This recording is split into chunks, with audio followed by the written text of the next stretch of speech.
Is targeting United Nations workers for kidnap. Now, Iraqi intelligence officials are offering letters to that effect, along with a photograph of somebody named Abu Mohammed al-Ghalani. There it is, the leader of this group targeting the UN. National security analyst Ryan Morrow joins us now with more on that. Let me begin, thank you for coming in, with this gentleman, Abu Mohammed al-Ghalani. Who is that, and how important is that person? He's a vicious terrorist that's in his 30s.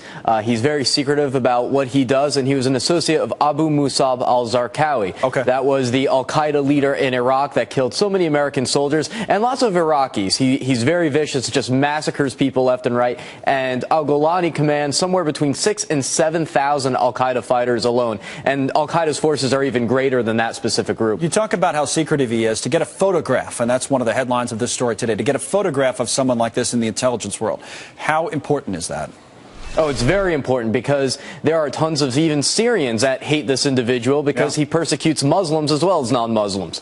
And so there's going to be a lot of different forces that are looking to find this guy, but you need to know what he looks like. Yeah. And so the odds are that the way you're going to find him is either by intercepting his communications or just someone being out somewhere and saying, hey, that looks like him. That's not his real name, by the way, not or so they say. Does that matter? I know that happens all the time with these types of guys, right? In terms of chasing them down. That's so common that is to be expected.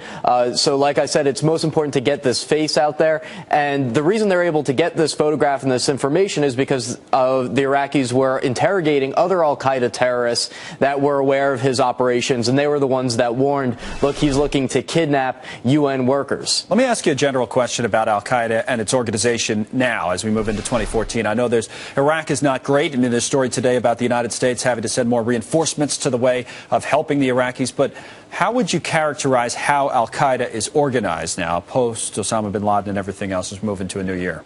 Sure. Well, what you could call the central headquarters in Pakistan and parts of Afghanistan is really weak now. And so the regional affiliates are the ones that are attracting recruits from the United States and from Europe. So Al-Qaeda's operations in Syria, for example, there's about 2,000 Europeans that have traveled to Syria in order to fight on the side of the rebels. Do they all operate independent of each other, Al-Qaeda in Syria and Iraq and so on and so forth? Or is the organization still, centrally controlled in some way, shape, or form?